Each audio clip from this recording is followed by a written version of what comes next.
Alright, ladies and gentlemen, welcome back to the channel. Today we're talking about the red hot Washington Commanders. They are 7-5 on the season after starting 1-4. They lost 4 straight after winning their first game. To me, statistically speaking, first off, they're a top 10 defense in the NFL, but to me, they are top 5. I think honestly, they're top 3. You do not want to play the Washington Commanders right now. Taylor Heinicke has been getting the job done. Multiple touchdown game today. Brian Robinson Jr. is an absolute menace, and I don't even need to explain to you how good this defense is. This is a multi-versatile, multifaceted football team where I look at their schedule and they have 5 games remaining. All right, next week you go to New York and play the Giants, who I was never sold on to begin with. Then you have a nice little bye week, get healthy, take some time off, enjoy it with family, come back home, play the New York Giants again, go to San Francisco. To me, that's a difficult game. However, I'm not necessarily sold on San Francisco. I'm not really sold on any team so far in the NFL. I think actually this year, the NFL in general, especially the NFC, is completely wide open. It's up for anybody. It's just waiting to be taken. After that, you come back home and you play Cleveland and you finish off the season with Dallas. And my prediction is that last game, week 18 against Dallas, is going to be extremely critical. But as far as I'm concerned, and I understand, man. I understand they're coming off a win today at home against the Falcons, and I get it. The Falcons aren't the prettiest team. They're not the prettiest team on paper. The week before it, you went to Houston. This is a brutal Houston team. However, both of those squads, I think Atlanta's better than Houston, but both of them don't give up. Both of them are gonna try their hardest, and it's the NFL, man. Nothing is easy. Nothing is easy, okay? The week before that, we all know on the road, prime time, they took down at the time the undefeated Philadelphia Eagles. Undefeated Philadelphia Eagles.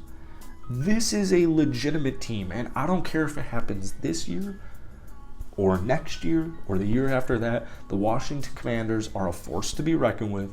They look great right now. They play with this grit, this heart, this determination led by Coach Ron Rivera.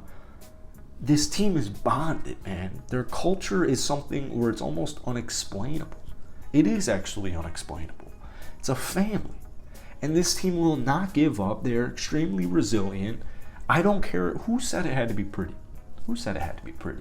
Before we get any further into this video, man, if you enjoy it, hit the like button, hit that subscribe button. This is actually my first ever Washington Commander game. So if you want more Washington videos, go ahead, show some love down below. Let's try and get this video to 100 likes. But, my family used to live in Alexandria. So Washington, every sport, Nationals, Commanders, Capitals, they're enticing to me. I enjoy rooting for them, and I know right now 7-5, people are looking at this video, people are watching the Washington Commanders, and they're like, all right, it's cool, but they're not thinking too much of it. And honestly, I think that's fine. I think flying below the radar is a lot better than maybe being a team like Philadelphia, where you saw it with A.J. Brown's quote after they lost to Washington. It's like, all right, finally the undefeated record is off our back. We can focus again. We can play freely, etc., etc. This Washington team is playing so freely right now. There's no expectations. First off, there weren't too many expectations this season as far as Super Bowl aspirations go. But after starting the season 1-4, losing 4 straight games, it was like, all right, maybe Carson Wentz isn't the answer. Our defense is still phenomenal. Maybe our health isn't quite there yet.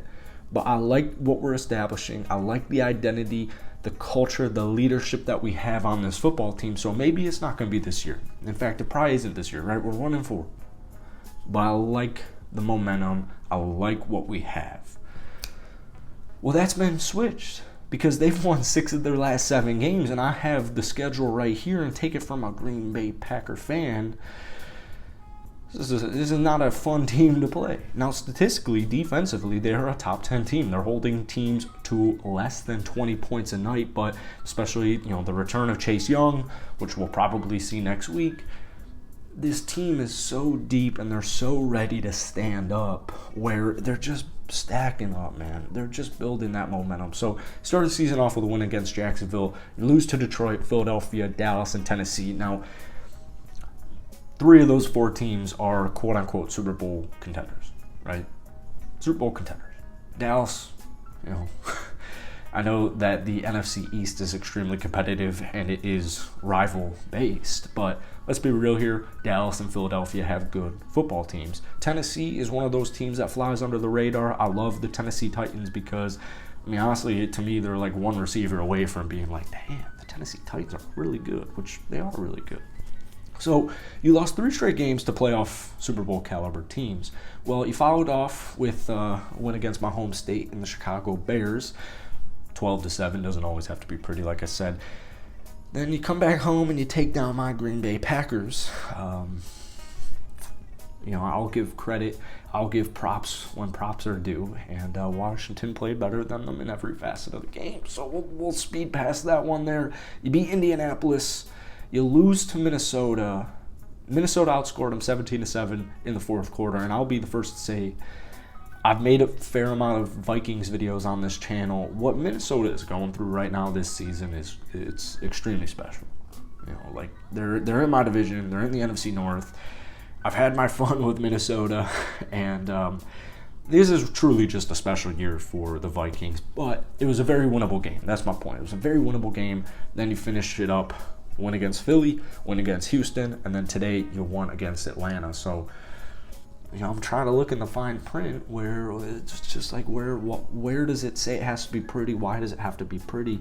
Well, to be honest with you, it doesn't. So, like I said, especially now that there's 3 wild card teams, I just genuinely back-to-back weeks, and there's bye in there, but back-to-back games, I should say, against the New York Giants. I just genuinely think if there's one poser in the entire National Football League, if you're a Giants fan, I'm sorry, no disrespect intended, but it's you guys, right? It's the New York Giants. They're very beatable. And their script, their plan, their scheme, it's all being exposed right now. So I think personally the Giants are trending downhill. I guess that's a hot take. And I think Washington is trending uphill. So sorry, Giants fans, but that last week against Dallas, to me, that's going to be a big-time week. Starting Taylor Heinicke, it's not always going to be pretty. That defense is going to keep you into every single football game. Throw that in real quick. Brian Robinson Jr., he is the truth. He is very legit. You also have Antonio Gibson there, but Terry McLaurin, Curtis Samuel, Logan Thomas is back. They have enough on the offensive end, and it's being led by Taylor Heinicke, and I think Ron Rivera would agree with me. I think a lot of you guys fans would agree with me here. Taylor never really got a full-on opportunity. I remember playing NFL, or Madden, in I think my freshman or sophomore year of college. So it was 2017, 2018, Madden 17, Madden 18. Heinicke was like the free agent to add because of how versatile he was and just how fast he was. Like he literally, was one of those hidden gems, little known secrets, unless it was mainstream and people knew that. But Heinicke was like that dude to sign regardless of who your starting quarterback is because he's just so versatile. And he's a leader, man. He's a leader by heart. He's a leader by day. He's a leader by night. I don't care what the stats look like. Like today, he didn't throw for 285 yards and, 5 touchdowns. Threw for less than 200 yards. Had 2 touchdowns, but he did have an interception. He did have a turnover. It's going to come down to limiting turnovers for him, but these guys believe in him. They fully believe in him. And his starting spot is his until, I guess, proven otherwise, which I personally just don't really see happening. I think Taylor is exactly the type of quarterback that I'm looking for. He's going to make enough plays. He's going to do what he has to do on a week-to-week basis, and it's just a guy you can get behind. So that's it for today. If you want more Commander videos, go ahead, show some love down below, hit that like button, hit that sub button, but most importantly, guys, I want to hear your take on Washington, whether you're a fan of them or not. Let me know your take on Washington for the duration of the season, and I'll see you guys later.